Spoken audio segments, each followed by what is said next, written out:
Tudo bom, pessoal? Esses vão ser alguns vídeos sobre como utilizar alguns recursos, tanto do ChatGPT quanto do Gemini e do Manus.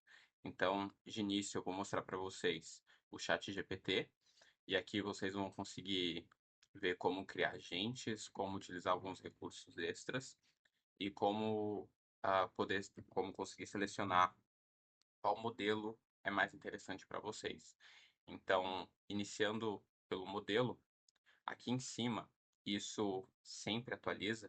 Então, a gente pode ver aqui que os modelos antigos, a gente já tem alguns outros modelos, mas basicamente eles são divididos entre instantâneos, pensadores e atividades Pro.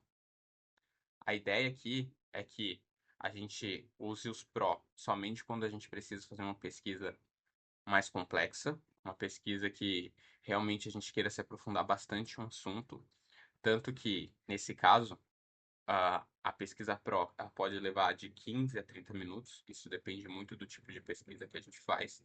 Então, por mais que ela seja muito potente, não necessariamente ela é interessante para todos os momentos. E essa hierarquia de tempo, ela se dá de baixo para cima. Então, o Pro, ele costuma ser o mais demorado. O thinking ele ainda é demorado, demora cerca de 2 minutos, dependendo da pergunta. O instantâneo, ele já te dá a resposta, mas nesse caso, por vezes, as respostas dele contêm muitas informações falsas ou informações ah, não totalmente incorretas, mas imprecisas.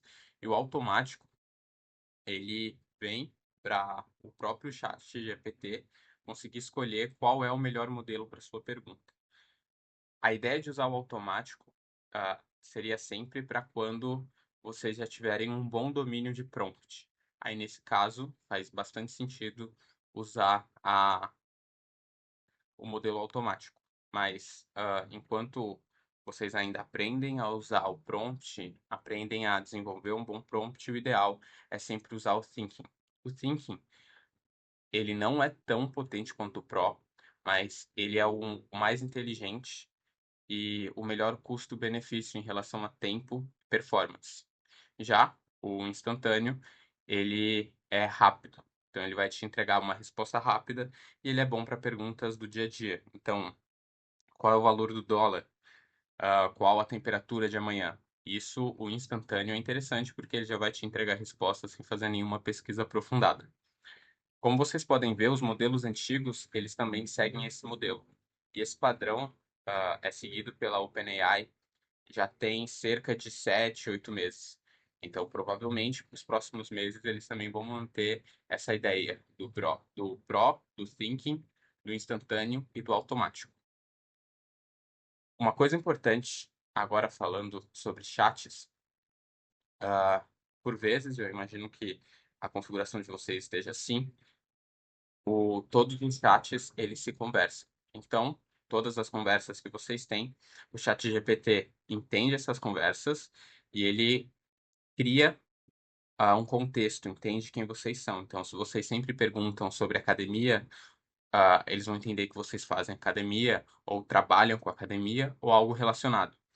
Então, no caso de vocês quiserem fazer perguntas que não são relacionadas ao setor de vocês, não são relacionadas com marketing, não são relacionadas com financeiro, o ideal é que vocês selecionem o chat temporário. E como ele funciona? Qualquer pergunta que você fizer dentro do chat temporário, não fica no seu histórico. Então, ele não aparece no seu histórico e o modelo não usa como referência para outras interações.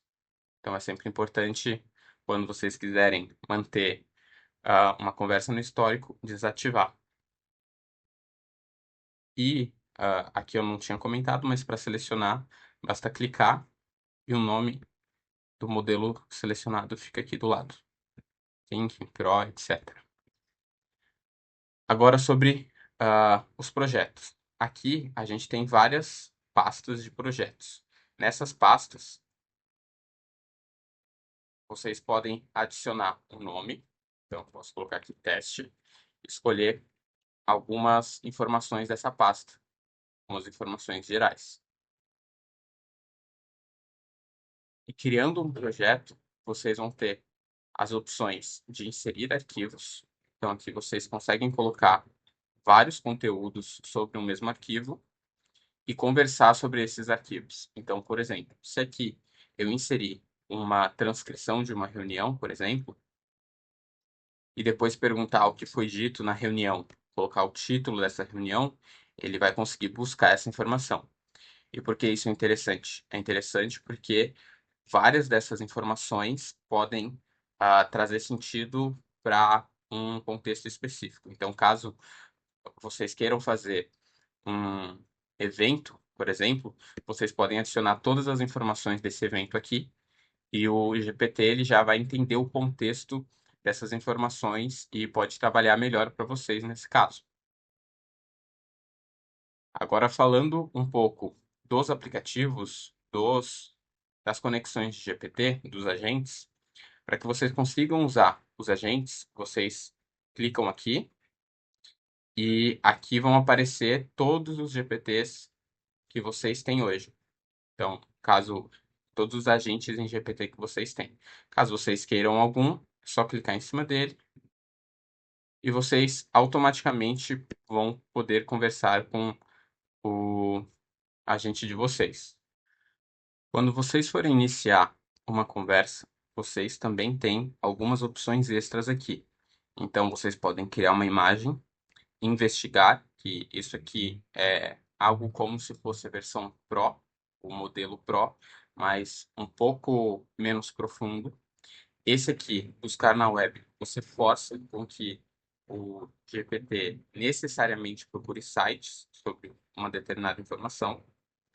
O modo agente, ele pesquisa as informações, ele abre um navegador e pesquisa as informações que você pediu para ele. Então, nesse caso, além de ele acessar a internet, ele mostra o que ele está acessando. Então, você consegue ver em tempo real esse acesso. Nós temos a lousa também, onde vocês podem pedir informações para o GPT e mesmo assim, mesmo que ele traga as informações para vocês, vocês conseguem editar elas. Então, ao invés de pedir para que ele refaça todo o texto, você mesmo pode selecionar uma parte do texto e selecionar ela e alterar ela da forma como tu achar melhor. Esse estudar e aprender, ele é bem interessante para assuntos novos, porque aqui ele assume que você não entende do assunto, então ele já assume uma postura muito mais didática. Esse é muito interessante para quando vocês quiserem aprender coisas novas. E, além disso, ele também traz informações mais confiáveis, porque, como ele está te apresentando conteúdo, normalmente ele busca de fontes confiáveis. E o explorar aplicativos é uma função nova, onde vocês conseguem se conectar com alguns aplicativos para conseguirem fazer alguns projetos. Então aqui a gente tem Photoshop, Lovable, Figma, são vários aplicativos diferentes, mas isso é uma integração, isso é uma coisa muito recente dele. E normalmente quando ele lança alguma integração, demoram cerca de 2, 3 semanas para isso se estabilizar e tudo funcionar direitinho.